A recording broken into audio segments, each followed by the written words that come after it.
হুমায়ূন আহমেদের লেখা নিয়ে বসলে মানে মনে হয় যেন খুব চেনা একটা জগতে ঢুকে পড়ছি। একদম। আজ আমরা তারই একটা অসাধারণ সৃষ্টি মানে কালজয়ী উপন্যাস কোথাও কেউ নেই নিয়ে একটু গভীরে যাব। আমাদের কাছে উপন্যাসটা নিয়ে একটা বিস্তারিত বিশ্লেষণ আছে, একটা সারসংক্ষেপও আছে। হুম। তো সেটার ভিত্তিতেই চেষ্টা করব গল্পের ভেতরে ঢুকতে, চরিত্রগুলো বুঝতে, আর কেন এটা এত বছর পরেও এত জীবন্ত সেই আলোচনা করতে। অবশ্যই কোথাও কেউ নেই তো শুধু একটা গল্প না, এটা বাংলা সাহিত্যের রীতিমতো একটা ঘটনা।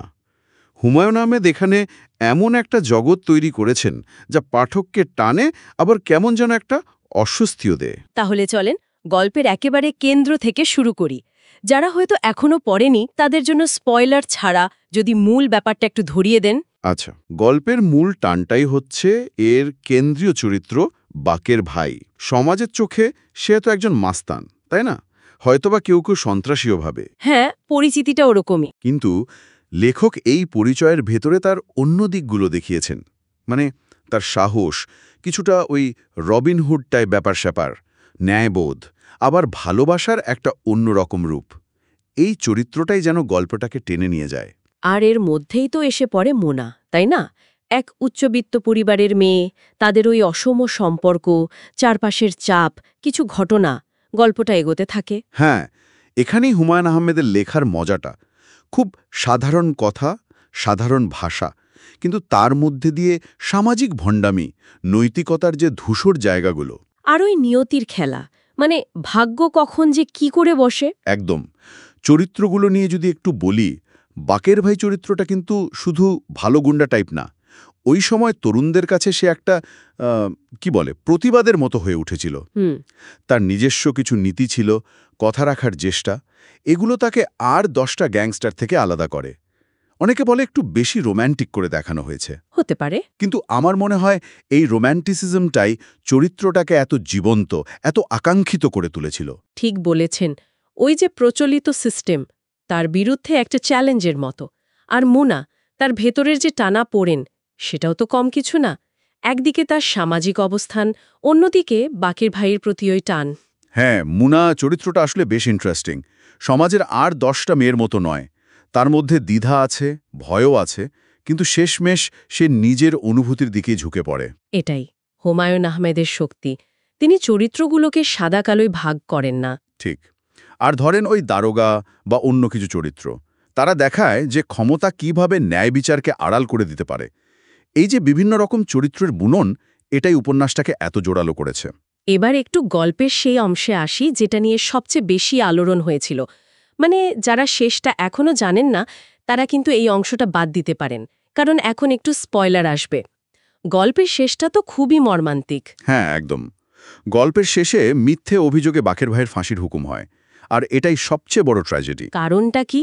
মানে ট্র্যাজেডি তো বটেই, কিন্তু এর অভিঘাতটা কোথায়? অভিঘাতটা হলো, যে সমাজ তাকে ভয় পেত, ঘৃণা করত, তার মৃত্যুদণ্ডের সম্ভাবনায় সেই সমাজের একাংশই আবার তার জন্য রাস্তায় নামে, প্রতিবাদ করে। তাই তো, এটা অবিশ্বাস্য। এই শেষটা পাঠককে একটা বিশাল ধাক্কা দেয়। প্রশ্ন তোলে যে আচ্ছা, অপরাধী কাকে বলছি আমরা?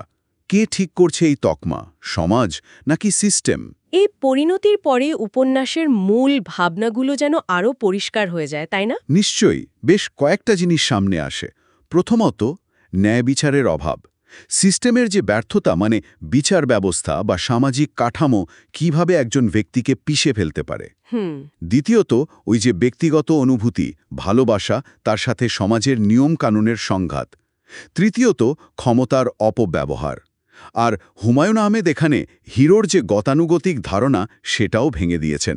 দেখিয়েছেন যে তথাকথিত খারাপ মানুষের মধ্যেও কত গভীর মানবিক গুণ থাকতে পারে। এই যে সিস্টেমের ব্যর্থতার কথা বললেন, এটা কি শুধুই গল্পের প্রয়োজনে আনা, নাকি এর ভেতরে লেখকের সময়ের বাংলাদেশের বাস্তবতার কোনো ছায়া ছিল, যা হয়তো আজও সত্যি?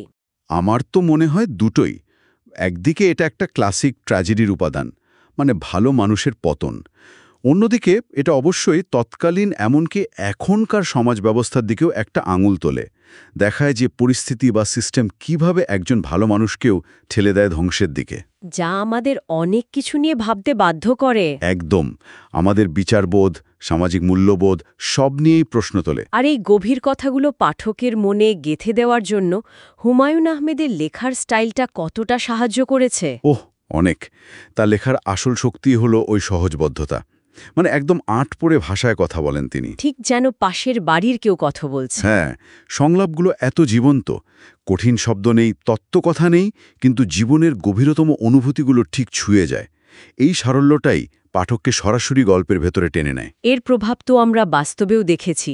ওই যে নাটকটা যখন হলো, তখন বাকের ভাইয়ের ফাঁসি আটকাতে মানুষ সত্যি সত্যি রাস্তায় নেমেছিল।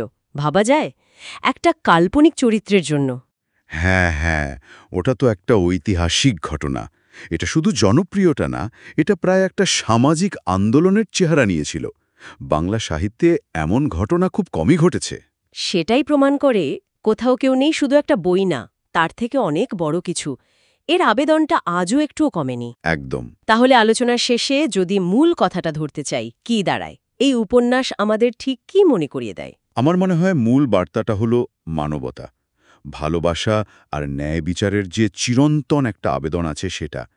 কে ভালো কে খারাপ, এই বিচারটা শুধু বাইরের পরিচয় দিয়ে হয় না, মানুষের ভেতরের সত্তাটাই আসল। আর সেজন্যই হয়তো উপন্যাসটা আজও এত প্রাসঙ্গিক, শুধু পড়ার জন্য নয়, মানুষ আর সমাজকে বোঝার জন্য। আচ্ছা, শেষ করার আগে একটা প্রশ্ন রেখে যাই। অবশ্যই।